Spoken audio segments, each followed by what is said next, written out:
আসসালামু আলাইকুম। সংবাদে আপনাদের সবাইকে স্বাগত জানাচ্ছি। আমি ফিরোজ তোহা। শুরুতেই আরবে কেবলস সংবাদ শিরোনাম। বাংলাদেশের সর্বশেষ গুরুত্বপূর্ণ আপডেট সংবাদে আপনাকে স্বাগত। শুরুতেই সংবাদ শিরোনাম, পরে বিস্তারিত। শুরুতেই জানাবো, ঈদের কেনা জুতো বদলানো নিয়ে সংঘর্ষে আহত ৭। ফরিদপুরের কানাইপুরে ঈদের জুতা বদলানোকে কেন্দ্র করে সংঘর্ষে অন্তত ৭ জন আহত হয়েছে। আজ রাত ৮টার দিকে ফরিদপুর সদর উপজেলার কানাইপুর ইউনিয়নের কানাইপুর বাজারে জুতাপট্টিতে এই ঘটনা ঘটে। এরপর জানাবো, দুই পক্ষের মারামারি, ইউনিয়ন জামাতের সেক্রেটারির মৃত্যু। নগর পোরশায় পুকুরের পানি সেচকে কেন্দ্র করে স্থানীয় দুই পক্ষের মধ্যে সংঘর্ষের ঘটনায় জামাতের সেক্রেটারি আফজাল হোসেন ৫৫-র মৃত্যু হয়েছে। এদিকে ঈদ উদযাপনে ঐক্যের বার্তা প্রধান উপদেষ্টার। পবিত্র ঈদ উল ফিতর উপলক্ষে দেশবাসীকে শুভেচ্ছা জানিয়েছেন অন্তর্বর্তীকালীন সরকারের প্রধান উপদেষ্টা প্রফেসর ড মোহাম্মদ ইউনূস। আজ রোববার এক ভিডিও বার্তায় প্রধান উপদেষ্টা দেশবাসীকে ঐক্যের বার্তা দিয়ে ঈদের শুভেচ্ছা জানিয়েছেন। জানাবো, মিয়ানমারে ভূমিকম্পের পর ওষুধ ও ত্রাণ নিয়ে মিয়ানমারে গেল বাংলাদেশ সেনাবাহিনীর উদ্ধারকারী দল। ভয়াবহ ভূমিকম্পে তছনছ হয়ে গিয়েছে মিয়ানমার। এরই মধ্যে ১৬০০-র উপরে মানুষ মৃত্যুর সংবাদ শোনা গেছে এবং এরপর বাংলাদেশ সেনাবাহিনীর উদ্যোগে বাংলাদেশ থেকে বিভিন্ন সহায়তা সম্বলিত দুটি বিমান এবং উদ্ধারকারী একটি দল মিয়ানমারে গিয়েছে।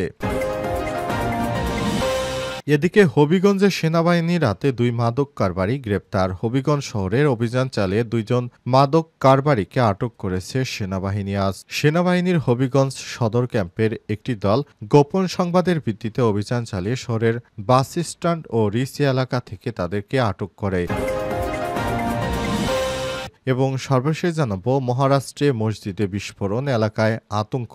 মহারাষ্ট্রে বিট জেলার একটি মসজিদে রোববার ভোরে জেলটিক স্টিক দিয়ে বিস্ফোরণের ঘটনা ঘটেছে। পুলিশের মতে কোনো ব্যক্তিকে মসজিদে এই জেলটিন স্টিকগুলো রাখায় বিস্ফোরণটি ঘটেছে। এই বিস্ফোরণে কোনো হতাহতের ঘটনা না ঘটলেও মসজিদের অভ্যন্তরীণ অংশে ক্ষতি হয়েছে বলে জানা গেছে। প্রিয় দর্শক, এতক্ষণ শুনছিলেন সংবাদ শিরোনাম, এবারে বিস্তারিত।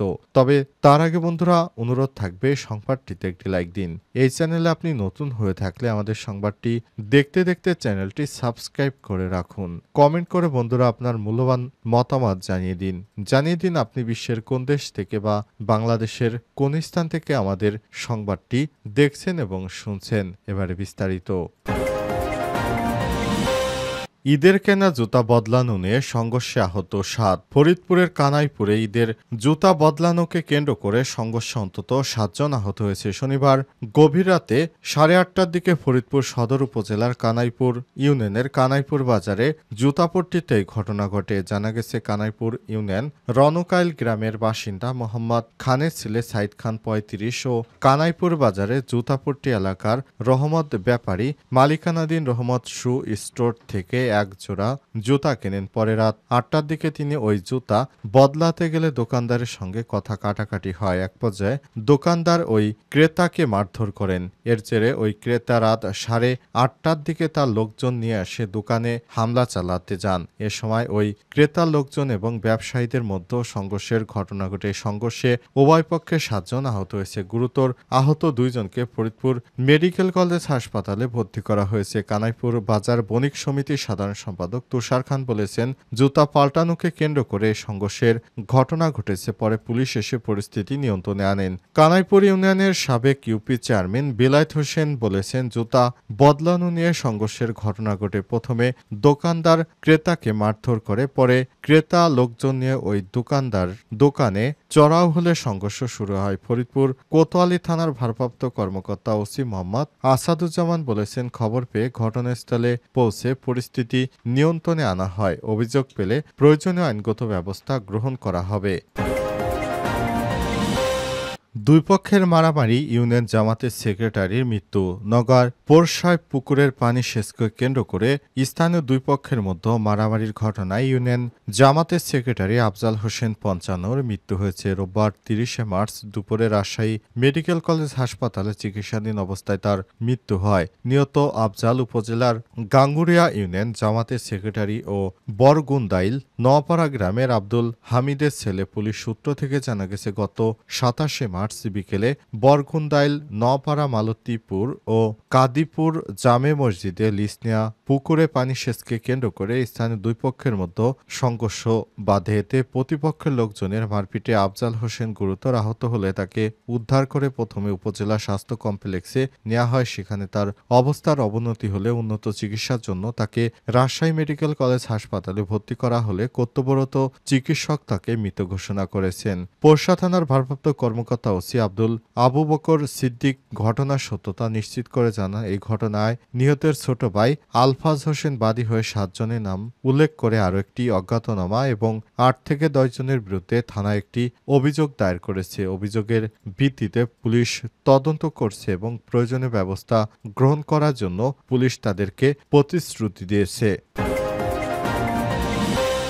ঈদ উদযাপন ঐক্যের বার্তা প্রধান উপদেষ্টার।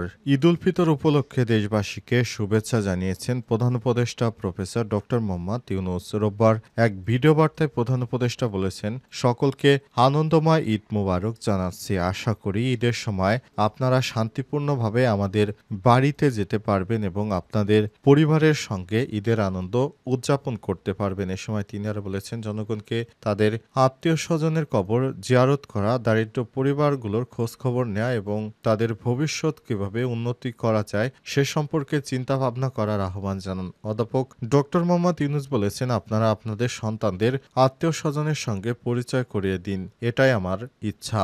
এছাড়াও ঈদের নামাজের সময় যে কোনো মত পার্থক্য থাকা সত্ত্বেও পরাজিত শক্তির সকল উস্কানির মুখে সকলকে ঐক্যবদ্ধ ও দৃঢ় থাকার আহ্বান জানিয়েছেন তিনি। অধ্যাপক ড ইউনূস বলেছেন যে সকলের জীবন অর্থপূর্ণ এবং আনন্দময় ভরে উঠবে। আল্লাহ আমাদের সকলকে সাহায্য করুন। আমরা বাংলাদেশের সাধারণ জনতা যেন একসাথে মিলেমিশে বসবাস করতে পারি, আমাদের দেশটা যেন সুন্দর মতো চলে, আমাদের দেশে যেন আর কোনো অরাজকতা না হয়, দেশে হানাহানি মারামারি কাটাকাটি এগুলো যেন না হয়। দেশবাসীকে তাই ঐক্যবদ্ধ থাকার জন্য আহ্বান জানিয়েছেন অন্তর্বর্তীকালীন সরকারের প্রধান উপদেষ্টা প্রফেসর ড মোহাম্মদ ইউনূস। ওষুধ এবং ত্রাণ নিয়ে মিয়ানমারে গেল সেনাবাহিনীর উদ্ধারকারী দল।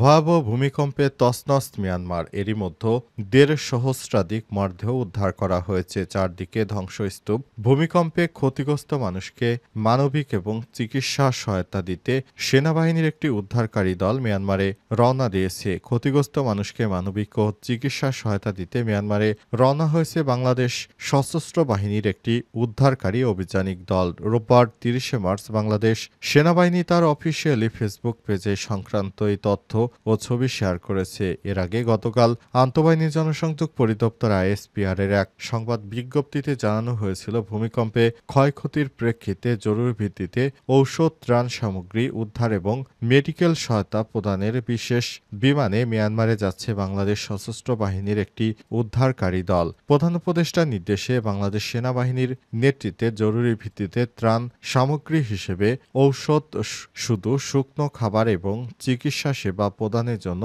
রেস্কিউ টিম ও মেডিকেল টিম প্রেরণের উদ্যোগ গ্রহণ করা হয়েছে। রোববার ৩০শে মার্চ দুপুর 12:30টায় বাংলাদেশ বিমান বাহিনীর ঘাঁটি কুর্মিটোলা থেকে বিমান বাহিনীর একটি C-130J বিমান এবং আর্মি এভিয়েশনের একটি কাসা C-295W বিমান জরুরি ত্রাণ সামগ্রী মিয়ানমারের ইয়াঙ্গুনের উদ্দেশ্যে রওনা করে। গমনের প্রকালে সেনানৌ ও বিমান বাহিনী প্রধান উপস্থিত ছিলেন। তারা মিয়ানমারে জরুরি সহায়তা প্রদানকারী দলের সঙ্গে সাক্ষাৎ করে এবং তাদের পূর্ব প্রস্তুতি পরিদর্শন করেছে। গত শুক্রবার স্থানীয় সময় দুপুর 12:50 মিয়ানমারের থাইল্যান্ডে 7.7 মাত্রার ভয়াবহ ভূমিকম্পে আঘাত হানে। ভূমিকম্পে মিয়ানমারে 1600 এবং এর অধিক এবং 3 3,000 জনের অধিক আহত হয়েছে বলে জানা গেছে।